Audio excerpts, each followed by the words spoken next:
Arguably the biggest result in the Premier League today, Manchester City losing at home to Leicester by 5-2. Stevie back with us, joined by Don. Stevie, in a way this is a surprise, but in a way it isn't, which is an indictment on how bad City have been defensively over the last year. Yeah, I mean, it was always going to be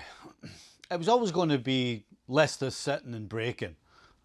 With the pace of Harvey Barnes and actually they've got pace all round the team. To be quite honest, they've got a right good bunch of young players that are just, you know, that can go to a City and not be scared. And you saw that today. They defended brilliantly, and then on the break, well, another tried centre back partnership of Garcia and Ake, and another failure completely. So.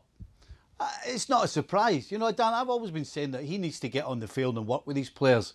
But I'm actually getting to the point where, do you know what? They just can't do it. You know, you can spend you can be on the training field 24/7, talking and showing and coaching and teaching, hopefully, and guys don't get it. City's players, defensively, don't get it. So what, we give Guardiola a pass, Stevie? I'm not saying that he gets a pass. I think as far as what he was doing with his selection going forward, he shouldn't get a pass. You know, personally, I would have put Delap in there to start with because, you know, Leicester were always going to sit tight, and that meant there wasn't going to be a lot of space. You know, they had 5-4-1 is how they had it when they didn't have the ball. So how are you supposed to find space? I mean, they couldn't throw a ball in because, I mean, not one of the forward, the front three are 6 foot tall against people like Sinchau and Evans. So going forward, he absolutely doesn't get a pass. Defensively, I'm not sure what he can do with the players he has defensively because in the middle of the park, Fernandinho and Rodri are good on the ball, but they can't stop anybody getting past them because they can't run. And then you've got a back line, the two centre-halves in particular, who can't defend properly. So any team, regardless of whether it's Leicester or anybody else, is actually going to cause trouble whenever they get the ball going forward. City has spent £345 million on defenders under Pep Guardiola, Don. Yet I feel every time I watch a City game, I know that they are vulnerable when they're under attack. So surely this is down to Pep, isn't it? This is down to him coaching or not coaching. It is, Dan, and you're right. Whenever you watch Man City, it's because the way they play. It must be hard for Pep, even though he's an extremely good manager and seen as a genius. But the way City play, because they dominate the ball, and because they want so many players at the top end of the pitch, and then he gets his team to play a really high line because he wants to squeeze and win the ball back.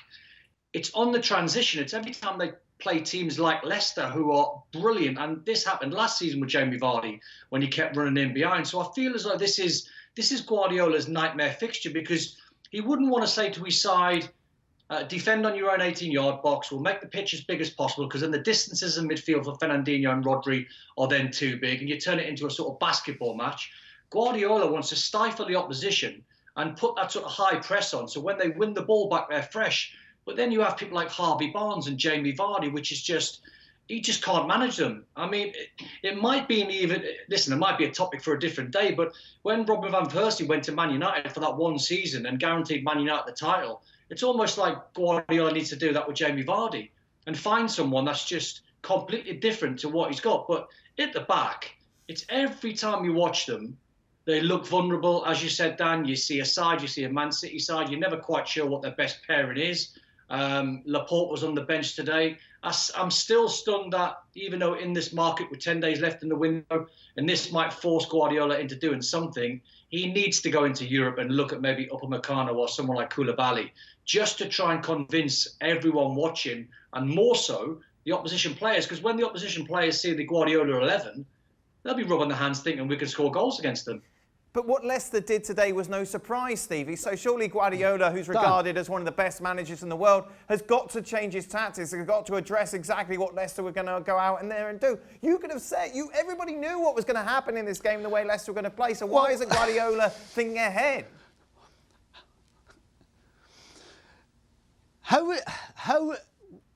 You're saying he has to change his tactics, and are you talking about having even more people back?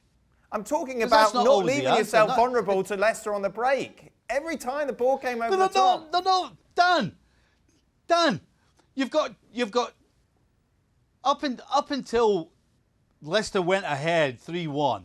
You basically had Harvey Barnes and Vardy going at the back 3 or 4. So you've got men up. It's not like it's 2v1 against you. They've got men up. They're not good enough. Listen, we shouldn't underestimate. There are not that many centre-backs in world football that can actually dominate their line and organise their line. That's why Vincent Kompany was so good. The players are pretty much still there. They were there when Kompany was there, but he was the one organising everybody. He was the one positioning everybody when they had the ball, so that when it broke down, they weren't getting run at pace. It's exactly what Van Dijk joined Liverpool's back line and completely transformed it. One guy. They were losing goals all over the place, exactly how City are losing it. And that one guy turned it around because he put them in the right spots. But this City team doesn't have anybody want to do it, and they don't have the players that understand it. But Stevie, they've spent all this money. What's he supposed to do? All he's got to do is attack. Surely, with all that money, they could have found someone who could come in and do exactly that. Laporte was supposed to do that, yes? So here's the question. Who's picking the defenders? Guardiola. That's what we need to know. Guardiola, isn't it? It's his team, it's his project. Well, that's not always the case. But you know what he's picking, though, Stevie? But you know what Guardiola's picking? Guardiola's picking people like Nathan Ake, good on the ball. John Stones, good on the ball. How about going and buying proper defenders? I'm not going to disagree with that. Yeah. But if you think Pep is going to turn around and change the way he plays, he's all about attack. So if he's picking the defenders, then somebody up the stair, it's about time they went, by the way, I'll tell you what we're doing in future. We'll organise the back players and you can sort out going and attacking, because that's what you're all about. He absolutely is fantastic at getting teams to go forward and attack and cut defences open. But he's always seems to have struggled defensively. And so if he's picking the players, then he shouldn't be. When Man City play, they play out from the back. They use Edison to be the extra man, so they want ball playing centre-halves. That's what Guardiola wants, and you can't really knock him for what he's done in his career, the style that he's done it in.